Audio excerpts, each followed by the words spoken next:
I decided to check up on Monika. I quietly approach her, but she quickly notices me. Oh, Hallie, I thought you'd want to hang out with Sayori again. After all, you guys are like two peas in a pod over there. Monika says teasingly. I mean, Sayori and I may be dating, but that doesn't mean I can't spend my time around the other girls, right? I just thought I should check up on you first, that's all. Huh? Monika's expression quickly changes as she now looks at me with a curious gaze. So, you're choosing to spend time with me and not any of the others? Yeah, I guess. Monika's eyes suddenly light up with what I can only describe as pure ecstasy. Oh, well, what do you want to do? I'm surprised by Monika's sudden burst of energy as she starts spouting out ideas for activities that we can do together. It almost reminds me of Sayori's sugar high from when she ate all of Natsuki's cupcakes at the festival. I have been actually meaning to read this big novel with someone for a while now. I've heard this novel is really fun to read when you have someone with you. I'm not sure whether to be amused or concerned at Monika's sudden excitement. I thought maybe we could just talk about how you're doing. You seem to have had a rough day. Monika suddenly realizes how excitable she's become and recomposes herself. Oh, yeah, sorry, I got kind of carried away there, didn't I? Sorry, Hallie, just seeing you seems to have put me in better spirits. Well, hey, glad I could help. Monika nods happily at me. I decide to break the ice. So, are you sure you're really okay with the club staying the same? I know how much expanding the club meant to you and everything.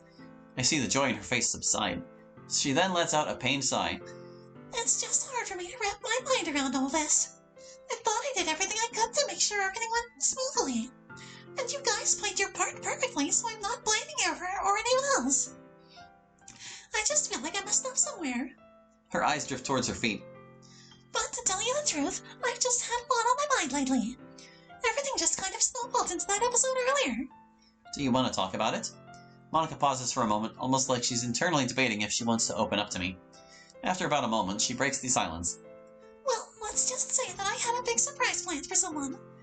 Oh, for like a birthday party or something? Monika giggles at me. No, Sally, it's not that kind of surprise. But it's something that I've been working on for quite a while now, and very recently something happened that I thought ruined everything. But now it seems like I can still salvage the situation. Monika flashes a smile at me. I'm not sure what Monika is trying to get at here, or who this surprise is supposed to be for. But I hope things work out for her in the end. Well, I hope it all works out for you, Monika. I know you can accomplish anything if you put your mind to it. I'm sure sooner or later we'll get more members, and I'm sure that your surprise will be great for whoever it's for. Monika blushes at my compliments. Yeah, you're right, Hallie. Monika suddenly looks me in the eyes with a look of determination that's almost scary. I think it will work out in the end. Yeah, I hope it does. Monika flashes me her signature grin, and I can't help but smile back at her. We stand there for a few moments before Monika suddenly calls out. Okay, everyone, poem time. I can't wait to see what you wrote for today, Hallie. I must admit, I'm not used to Monika showing me this much attention.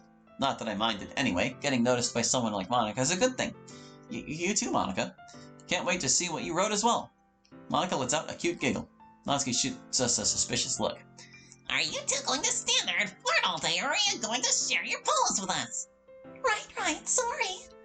See you in a bit, Hallie. Later, Monika. I go into my bag to retrieve my poem. I proceed to exchange my poem with the rest of the club members, who all seem to generally like it. Sayori's poem was actually rather romantic, something that I wasn't used to seeing her write about. It was about how a girl who finally found someone that's able to make her feel something other than loneliness, depression. I was able to quickly pick up that the poem was about us, and I was blushing the entire time I was reading it. Sayori said she loved my poem as well, which only made me more flustered. Unfortunately, we weren't able to talk to each other for long, as we were getting pestered by the others to hurry up. Yuri's poem was in her usual style of being deep and sophisticated, but was unusually depressing for what she usually writes about. Through my best interpretation of her poem, it seemed like it was about a struggle for attention, love, and acceptance. During my time with Yuri, I couldn't help but notice that she seemed unusually unfocused, as if her mind was elsewhere. Natsuki actually approached me first this time, seemingly genuinely excited for us to exchange poems. She, of course, gave some advice as usual, but it came off more as her just complimenting my work. But Natsuki really struggled to make eye contact with me, either out of jealousy that I didn't spend time with her today, or the fact that last Sunday was still on her mind. I have to tell her about me and Sayori sooner or later, but there's no telling how she'll take it. Or how she'll take it out on me. But I think that I got at least some insight into what she's going through right now. Natsuki's poem was in her trademark style of being short, sweet, and to the point. It was about someone finding happiness by spending time with the person they love the most, but was unsure if that person liked them back and how she was getting a lot of mixed signals. Monika's poem was in her usual freeform style. I didn't really understand the meaning behind it as usual, but for my best interpretation of her poem, it was about trying to overcome an unknown obstacle in order to be with someone. I don't think I'll ever understand her poems unless she tells me. Still, her poem was very inspiring and relatable. Monika, for some reason, really liked my poem, more than usual. She even told me it was one of my best poems to date. When we finished sharing, Monika unexpectedly asked me if she could keep my poem. Normally, I would something happened there. Normally, I would think it's weird, especially coming from Monika, but... Uh-oh, I missed... Did that one get bleeped? Oh, we don't get to see what it said. Maybe you can freeze frame it, dear viewer.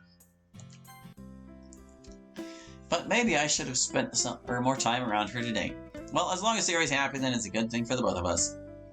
Skipping. Even when you were with Monika today. Well, I'm not quite sure what Sayori's trying to get at, but I'll ease her mind on this subject. Even when I was with Monika today, I was thinking of you. And like I said earlier, you matter the most to me right now. Not her. I feel Sayori's tears and something or other, sure. I think I'm getting better at handling Sayori. She is certainly full of surprises. One minute she can be all cheery and an airhead, then the next thing I know she could be having moments of self-doubt. Well, we've really only been dating for a week now. I guess we're still trying to adjust to the new reality of being in a relationship. I'm glad I decided to check up on her early in the morning before the festival. Knowing how she was the day before, I was afraid she might have done something rather rash. Thankfully, I guess that feeling was just in my head. Surprisingly, she was already up by the time I came to check up on her. Still, I can't believe my dumb luck. I finally found someone who loves me back. As it turns out, after years of trying to find the right girl, she was right in front of me the whole time. I just wish we could have spent more time together today. Then there is Natsuki and Monika. Oddly enough, Natsuki didn't tease me as much as she usually does. I wonder if it's because of that Sunday when she showed me how to bake those cupcakes. I think back to those 2 times we had where we almost... I get butterflies in my stomach just thinking about it, though I could tell she was disappointed that we couldn't spend much time together today. And I probably shouldn't try anything big with Monika either. Not that I ever have a chance with her, nor would I do that to Sayori. Yes, I would. The situation's already complicated enough. Though I'll admit, it was nice getting all that attention from Monika earlier today. Oh well, I guess I'll bring it up with Sayori on how we should handle Natsuki. As I drift off into sleep, I think to myself, life is a funny thing sometimes. So we might get, like, Sayori nightmares here, huh? Oh. It really is, isn't it? I thought this wouldn't be unique. A dark, mysterious, eerie voice echoes in my head. What is this? Who is this? I think it's just funny how anyone can do something and have it completely blow up in their face. It becomes a real inconvenience, doesn't it?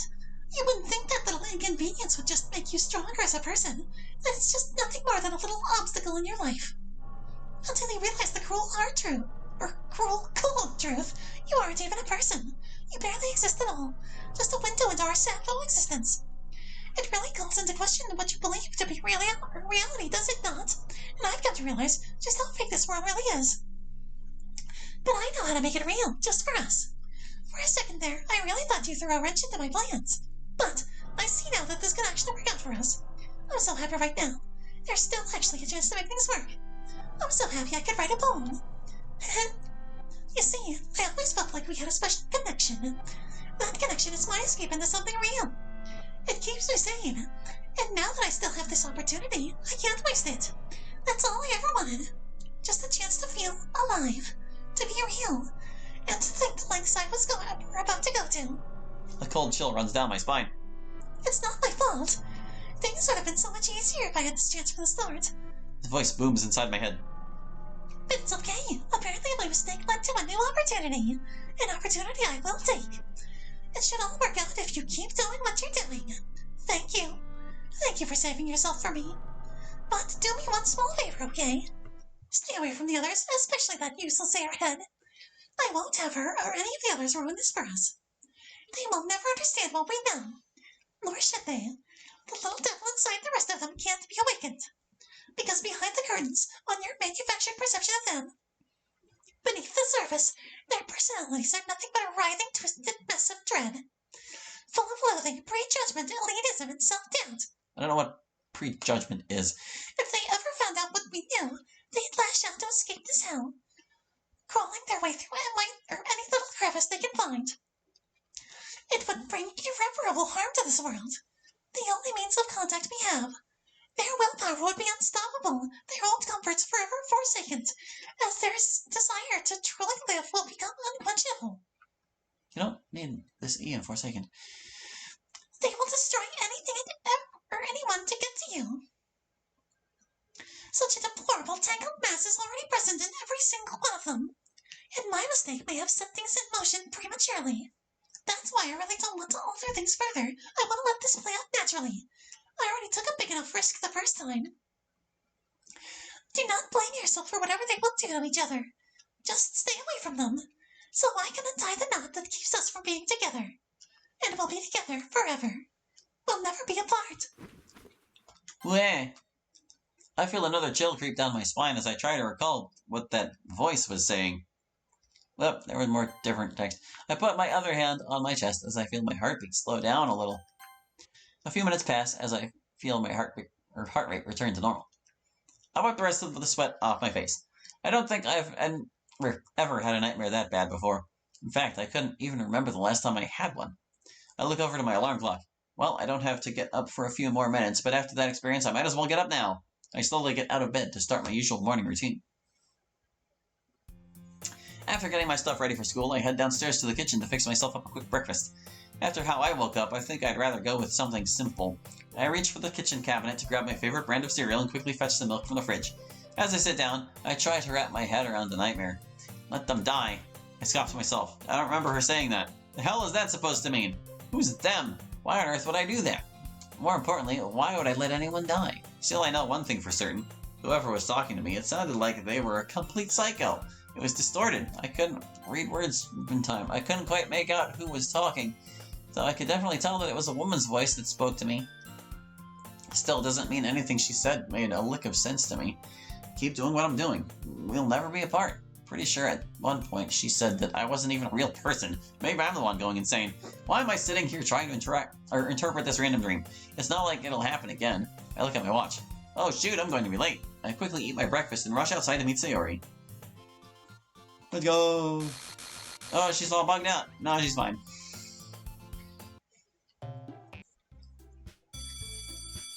Okay, cool. Time to spend more time with Monika. I decided to take Monika up on her offer to show me her poem. Sure enough, Monika's at the teacher's desk, reading a piece of paper that I assume to be her poem. Hey, Monika. Monika tilts her head up to see who called her, but she instantly smiles once she sees that it's me. Hallie, I take it you wanted to see my poem after all. You know it. Not to mention, I really do enjoy reading your poems. Even if I don't quite understand what they're trying to say sometimes. Monika manages a small giggle. Well, that's the beauty of writing, Hallie. You can write about anything. As long as you put your best effort into it, you can almost feel the soul of the writer when you read their work. Sometimes the most beautiful things are the things we don't understand. And sometimes there may not even be a correct meaning behind their work. It's just left up to the reader to think for themselves on what they believe it means. But I think your poetry skills have improved since you first started, so maybe you'll be able to understand this one. Despite my best efforts, I blush at Monika's compliment. Thank you, Monika. I'm glad you think I'm getting better. Aw, Hallie. I'm really lucky to know someone as sweet and helpful as you, aren't I? I'm just lucky to have Monika complimenting me like this.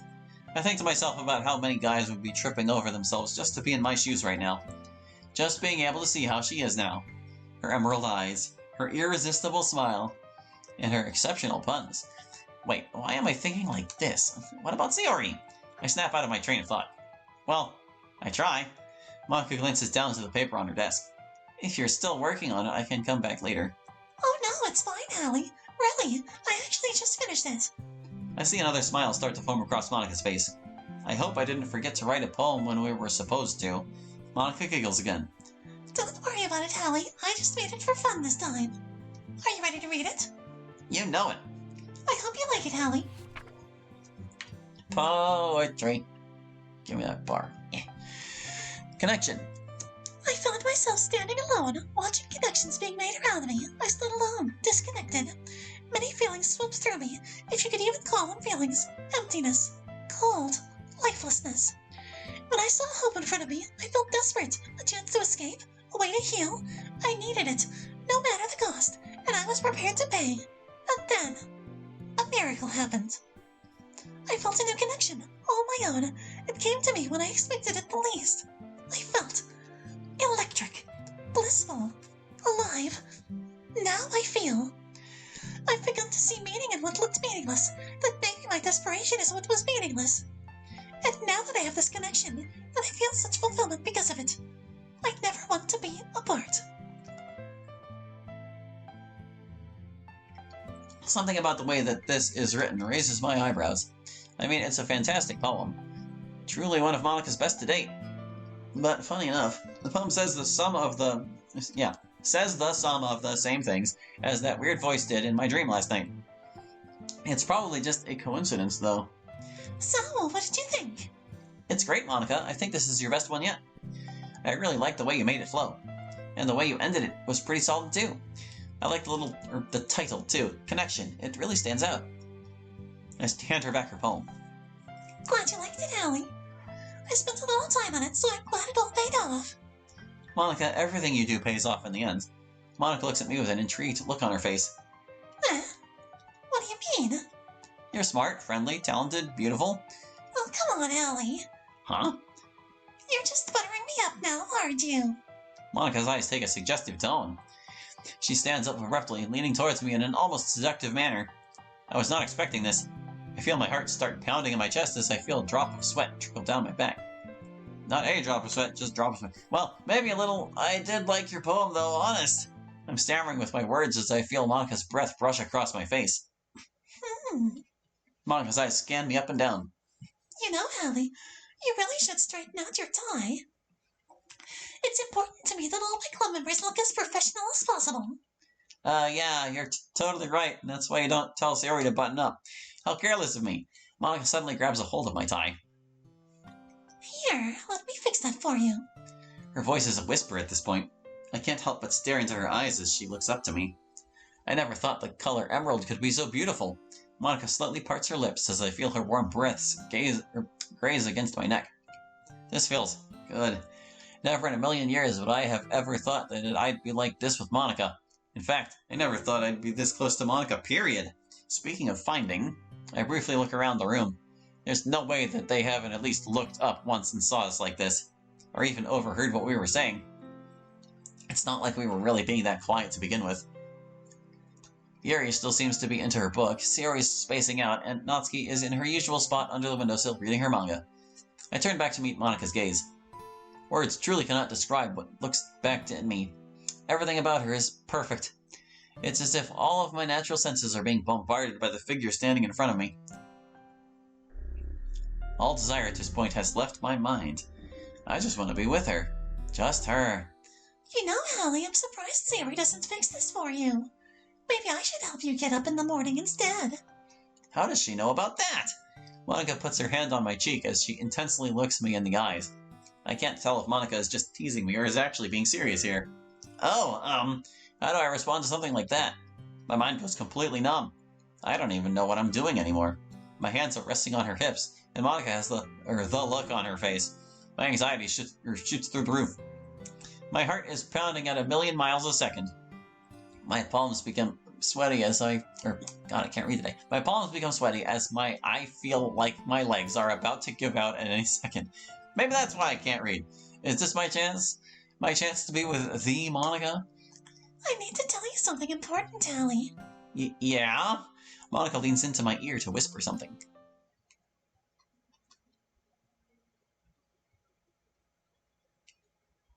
Good choice. Just. Suddenly, I hear Sayori get up. Oh my gosh, guys, I completely forgot. Monika has an important announcement to make. Whoa, really? I see Natsuki's and Sayori's eyes turn to me and Monika. Yuri, confused as to what's going on, turns around, only to see what Natsuki and Sayori are staring at. Monika and I practically look like we were just slow dancing in the middle of the clubroom. All three girls are looking at us, with a bit of an irritated, almost jealous expression on their faces. Great. Well, it's up to me to attempt to salvage this situation. I clear my voice and suddenly we separate from her. Monika looks at me with a sudden look of shock and disappointment, as if she wanted this to last longer. I can't really blame her, though. Well, Monika, thanks for the advice. It was very inspiring. Monika quickly catches on to what I'm saying. Well, Hallie, you can come to me anytime. Monika gives me a wink. Anytime could have been one word there. I can't help but manage to smile to Monika. I feel all the blood rush to my face as I turn around to face the others. None of the others make eye contact with me as they go to join us at the front of the room. While on my way to the front of the room, Siri stops me. Oh no. Hey, Sayo. What was that about, Hallie? Siri sternly looks at me, a mix of pain and anger building up in her eyes. How do I explain this to her? Should I?